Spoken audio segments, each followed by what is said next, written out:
नमस्ते, थर्ड आई में आपका स्वागत है। सबसे पहले तो क्रिसमस की बहुत-बहुत बधाई। आने वाला वर्ष और ये दिन आप सबके लिए मंगलमय हो और उन्नति करिए और आराम से रहिए, स्वस्थ रहिए।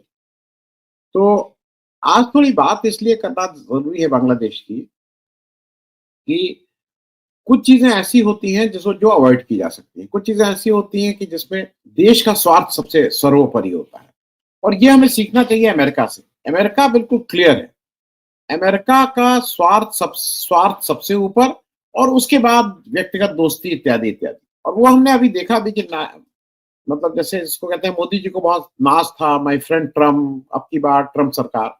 लेकिन अब की बार ट्रम्प सरकार उस तरह से बात नहीं कर रहा है। अब की बार ट्रम्प सरकार जो है वो धता बता रहा है। वो बहुत सी चीज़ों पे मोदी जी को उस तरह की लिवरेज नहीं दे रहा है जैसी मोदी जी उम्मीद करते रहे। ये बात मैं इसलिए कह रहा हूँ कि बांग्लादेश में 5 अगस्त को शेख हसीना का बांग्लादेश से भाग के वो भारत आई। अब सितंबर, अक्टूबर, नवंबर, दिसंबर 4 महीने से ज़्यादा हो गया और शेख हसीना हिंदुस्तान में है। आप लोगों को अगर याद हो तो शेख हसीना जब आई थी हिंदुस्तान तो ये था कि 2-3-4 दिन के अंदर ये भारत से चली जाएँगी और उस समय अटकल ये लगाई जा रही थी क्योंकि इनकी सगी बहन उम, यूनाइटेड किंगडम मतलब इंग्लैंड में संसद सदस्य हैं और ये वहाँ पे ही जाके पनाह लेंगे। फिर आया कि नहीं, नहीं भई यूके में इस तरह के लोगों के लिए वो पनाह नहीं देते हैं, वो अपने रिलेशनशिप किसी देश से इसलिए नहीं खराब करते हैं क्योंकि ये वहाँ से जो अब नई रिजीम आई है उसके हिसाब से इन्होंने वहाँ बहुत हेरा-फेरी गलत किया है। फिर ये आया कि नहीं, नहीं ये यूके जाएँगी और कुछ दिन या कुछ घंटे रुक के इनको कहीं पनाह मिल रही है मतलब किसी इस्लामिक देश में पनाह मिल रही है नहीं और ये वहाँ चली जाएँगी। वो भी नहीं हुआ। फिर ये हुआ कि नहीं, नहीं ये तो हिंदुस्तान में ही रुक गई और शेख हसीना हिंदुस्तान में रुक ही गई। उसके बाद उधर बांग्लादेश में घटनाक्रम तेजी से चल रहा था, वहाँ नई सरकार आई, नई सरकार के सीईओ बने मोहम्मद यूनुस साहब, एक नई कुछ लोग आ गए और वो सरकार एक नई सरकार का गठन हो गया। इलेक्शन तो फॉर्मल नहीं हुआ है लेकिन एक नई सरकार ने पदभार ग्रहण वहाँ पे 2-3 चीज़ें हुई। शेख हसीना ने जो पिछले 16 साल से उनका शासनकाल था और शेख हसीना के ऊपर भी एक तानाशाही सरकार चलाने का आरोप है। ये भी फैक्ट है कि जो बांग्लादेश की मुख्य विपक्षी पार्टी थी, उसने उसने कई इलेक्शंस में पार्टिसिपेट नहीं किया। उसका आरोप ये था कि वहाँ का इलेक्शन कमीशन पूरी तरह से कॉम्प्रोमाइज़ है, शेख हसीना की सरकार के नियंत्रण में है और वो कोई इस तरह के इलेक्शन में पार्टिसिपेट नहीं कर रहा है, जहाँ पे इलेक्शन का कोई माने ही नहीं रह गया है क्योंकि पहले से ही पता है कि इसका रिजल्ट क्या हो। वहाँ भ्रष्टाचार चरम सीमा पे था और उसका एक उदाहरण हमारे अडानी जी का पावर प्लांट। ये बात मैं आप लोगों से इसलिए इसको साझा कर रहा हूँ क्योंकि ये ज़रा आप भी समझ लीजिए कि कहाँ-कहाँ दिक्कतें शुरू हुई। अब जो मुख्य मुख्य जहाँ से दिक्कत शुरू हुई, नॉर्मल कोर्स में शेख हसीना को हिंदुस्तान से चले जाना चाहिए था। हिंदुस्तान को इस तरह का पॉलिटिकल असाइलम नहीं देना चाहिए। लेकिन हिंदुस्तान ने ना उनसे ये कहा गया कि हम पॉलिटिकल असाइलम दे रहे हैं, ना उनको मतलब कोई कमिटमेंट नहीं हुआ लेकिन वो हिंदुस्तान में रहने लगे। ठीक है भाई, यहाँ तक भी ठीक। बांग्लादेश में इनके ऊपर कई क्रिमिनल केसेस दर्ज हुए, सत्ता से रिलेटेड हुए, लोगों का कहना है कि वहाँ से लोग मारे गए, पॉलिटिकल किलिंग हुई इत्यादि, इत्यादि और उसमें कुछ भ्रष्टाचार और हेरा-फेरी के भी। और वहाँ पे एक प्रमुख केस जो बहुत प्रमुखता पा रहा है बांग्लादेश में, वो अडानी जी ने जो एक पावर प्लांट की डीलिंग की थी, वो बात। मैं उसके डिटेल्स मैं कई बार कर चुका हूँ, मैं बहुत बहुत क्विकली 1 मिनट में आपको फिर से ब्रीफ कर दूँ। एक अजीब-सी डील होती है। अजीब-सी डील इसलिए हम कह रहे हैं कि बांग्लादेश भारत के प्रधानमंत्री जाते हैं और सरकारी तंत्र पे होता है कि हम आपके साथ कुछ प्रोजेक्ट करेंगे, सरकार। अडानी जी वहाँ उसमें इन्वॉल्व हो जाते हैं।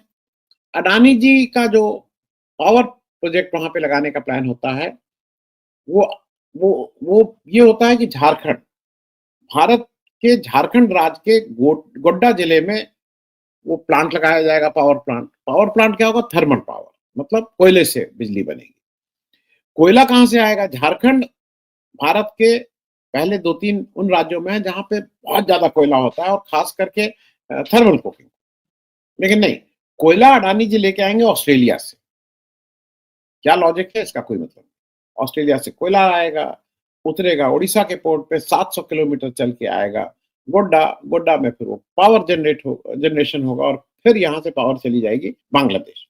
100% एक्सपोर्ट ओरिएंटेड यूनिट। अब इसका खूब फायदा भी लिया अडानी जी ने। अडानी जी ने सारे नियमों की धज्जियां उड़ा के उन्होंने सबसे पहला फायदा ये लिया कि उन्होंने कहा कि ये तो हमारा 100% एक्सपोर्ट ओरिएंटेड यूनिट है, तो एसईजेड बनाया गया। पहली बार पावर का एसईजेड बना, स्पेशल एक्सपोर्ट जोन।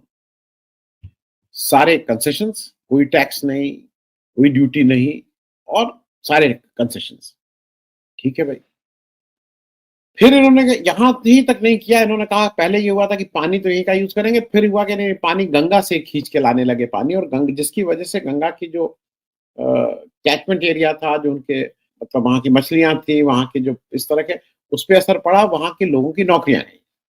और जो अडानी जी ने वहां पे कई गांव का में की जमीन का अधिग्रहण किया, तो वो झारखंड सरकार, उस समय बीजेपी की डबल इंजन सरकार थी, झारखंड सरकार ने वहां ये जमीन अधिग्रहित करके इनको दी, और उसमें कारण दिया गया कि फॉर पब्लिक गुड।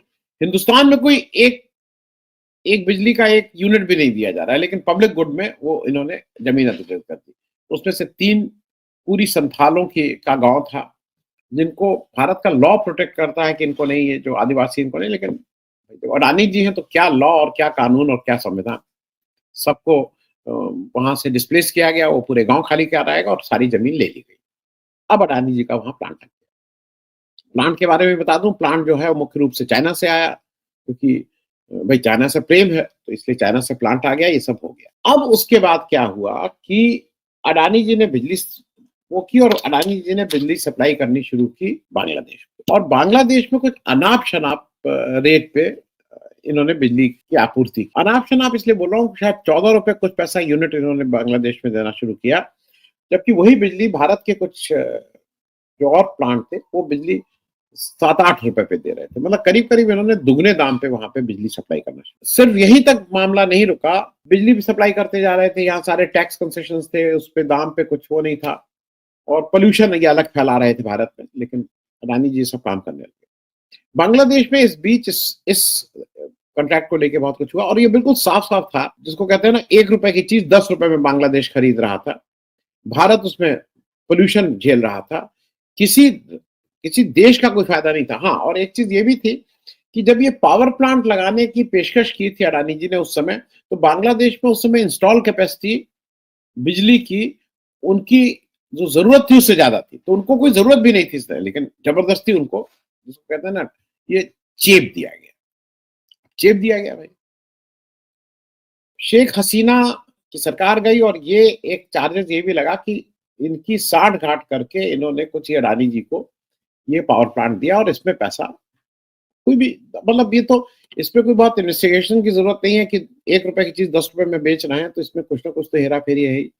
अडानी जी ने अपना कॉन्ट्रैक्ट ये बनाया था कि cost of generation plus something, और कॉस्ट ऑफ जनरेशन में कॉस्ट ऑफ कोयला लाएंगे ऑस्ट्रेलिया से, 700 किलोमीटर अंदर चलाएंगे, और फिर वो सारी कॉस्ट जुड़ेगी बांग्लादेश की।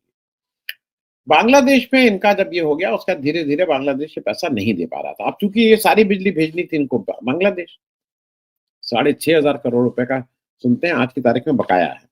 जब वो बांग्लादेश नहीं दे पा रहा है या नहीं दे रहा है, वो कह रहा है इन्वेस्टिगेशन होगा उसमें। अब जो मुख्य जो बात है वो समझने वाली ये है कि ये कोई शेख हसीना से प्रेम नहीं है कि उनको यहां रखना है और बांग्लादेश से बहुत प्रेम है। मुख्य बात यह है कि अगर शेख हसीना जी के ऊपर कुछ भी कार्रवाई होती है तो मामला खुलेगा।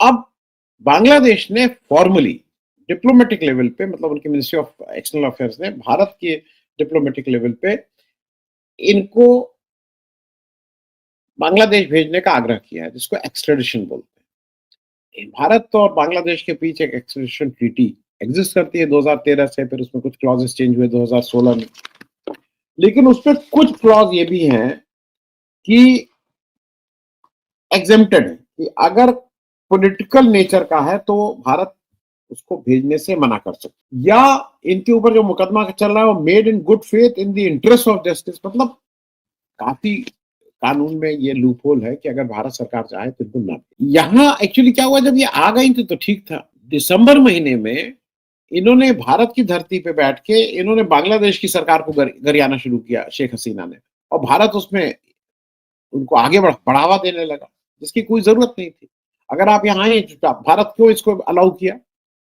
भाई एक वहाँ ये उनके अपने इंटरनल मामले थे, ये अच्छी है, बुरी है, बेईमानी की है, नहीं की है, बांग्लादेश जाने, बांग्लादेश की अदालत जाने, हमसे क्या लेना? लेकिन आप अपने देश में उनको रोक के यहाँ से गाली दिलवाइए उनकी रिजीम को कि वो जेनोसाइड करवा रहे हैं, वो खुकार लोग हैं, फलाना है, तो इसकी क्या ज़रूरत? ये भारत ने अपनी धरती पे बैठ के इनसे ये काम करवाना शुरू। अब बांग्लादेश को भाई नेचुरली, और बांग्लादेश को 9 दिसंबर को अभी जो मिस्री जी हमारे फॉरेन सेक्रेटरी थे, वो गए थे, मिल के आए यूनुस जी से। यूनुस जी का जो एक मुख्य वो था, उन्होंने कहा था भारत की धरती पर बैठ के हमें गाली देती है, उन्होंने साफ-साफ इस बात को रेज़ किया और वो यहाँ की सरकार को भला-बुरा कहते हैं। अब उन्होंने फॉर्मली एक एक्स्ट्राडिशन ट्रीटी डाल दी। अब भारत सरकार में मुझे जैसा लोग कहते हैं, नहीं मेरे पूरी वो है कि ये एक्चुअली एक बार्गेनिंग चिप की तरह लेन-देन के मामले में इनसे ये सब लेन-देन होगा। लेकिन भेजा इसलिए नहीं जाएगा कि इसके प्राइस और क्या-क्या भारत दे रहा है वो भी मैं बताता हूँ, लेकिन भेजा इसलिए नहीं जाएगा कि अगर वहाँ जाते हैं तो अडानी जी की सारी पोल पट्टी खुल जाएगी। ₹1 का माल ₹10 में बेचा जा रहा है, ₹9 कहाँ जा रहा है, कौन क्या जा रहा है, किसको कितना जा रहा है, ये सारी चीज़ें खुल जाएँगी। खुल जाएँगी तो किसके पास जा रहा है और क्यों जा रहा है और कैसे जा रहा है, इसके लिए कोई बहुत इन्वेस्टिगेटिंग जर्नलिज्म की ज़रूरत नहीं, सबको पता है किसके पास जा रहा है, किसके पास क्या शेयर गया। अब शेयर का अनुपात नहीं मालूम होगा कि ₹9 में कौन ₹5 रख रहा है, कौन ₹4 रख रहा है, कौन ₹2 रख रहा है, कौन अठन्नी रख रहा है, कौन चवन्नी रख रहा है। लेकिन खुली लूट है और उस लूट में सारे लोग भागीदार हैं।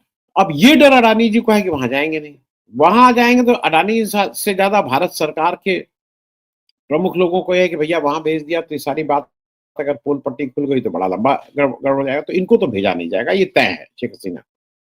लेकिन बैठे बिठाए हमने एक अपने बगल के राज्य से जिसको कहते हैं ना पंगा ले लिया।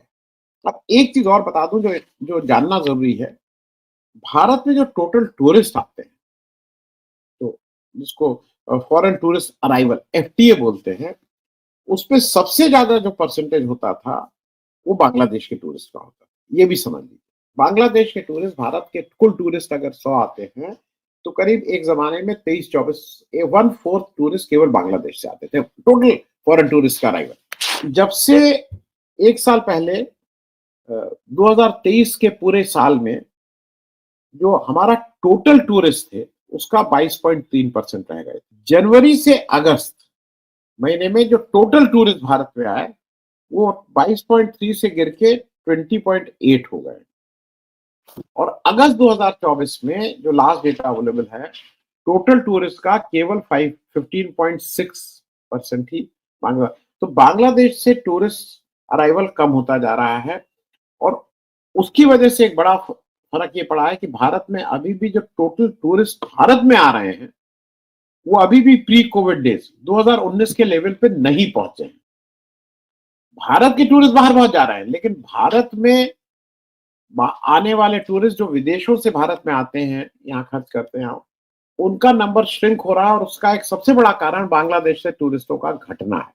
जहां से 23-24% टूरिस्ट आते थे वहां 15% टूरिस्ट हो गए अगस्त महीने, वो और गिर रहे हैं।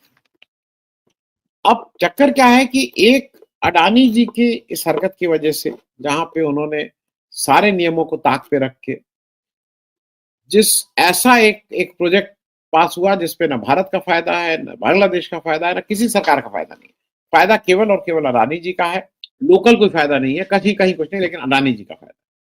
अब उसमें उसमें पोल न खुल जाए, इसको महफूज रखने के लिए कि राज ही रहे, ये जरूरी है कि शेख हसीना यहाँ से न जाए। लेकिन अगर आपको ये रखना है तो शेख हसीना को कम से कम चुप कराइए, अपने यहाँ से बैठ के उनको गाली मत दिलवाइए। वो हिंदू वाले और उस पर हिंदुस्तान गाली दिलवा रहा है हमसे। तो मेरे हिसाब से एक डिप्लोमेटिकली हम लोगों को, क्योंकि हमारा नेबर तो बांग्लादेश है, बांग्लादेश का रूलर कोई हो, नेबर बांग्लादेश है। आज यूनुस हैं, कल शेख हसीना होंगी, परसों इनके कोई लड़के होंगे। और शेख हसीना जी की एक बहन जो यूनाइटेड किंगडम में है, एमपी है, लड़का यूएसए में है, खुद हिंदुस्तान में बैठ गई और हमारा बांग्लादेश का से रिलेशनशिप खूब टेंस हो गए। तो ऐसे में अभी देखने आने वाले समय में देखिए क्या क्या होता है, क्योंकि एक अडानी जी को बचाने के चक्कर में तो कभी बांग्लादेश, तो कभी श्रीलंका, तो कभी कीनिया, तो कभी यूएस, अब तो यूएस में भी हो गया, वहां से भी सम्मन जारी हो गया है। तो कहाँ-कहाँ, क्या-क्या मतलब कारनामे निकल के आएँगे वो देखने वाली बात होगी। लेकिन बांग्लादेश को जिस तरह से हमने हैंडल किया है, जिसकी कोई ज़रूरत नहीं थी, it was a avoidable thing to do. मेरे हिसाब से हमें इसको बेटर ढंग से करना चाहिए था, इनको कहीं पहले ही भेज देना चाहिए था और कम से कम जब तक भारत में थे, तब तक भारत की धरती से बांग्लादेश के लिए कोई जो भी इस समय प्रेज़ेंट गवर्नमेंट है, उसके लिए खराब बात कहने का इनको अधिकार नहीं देना चाहिए था। थैंक यू सो मच, बहुत-बहुत धन्यवाद।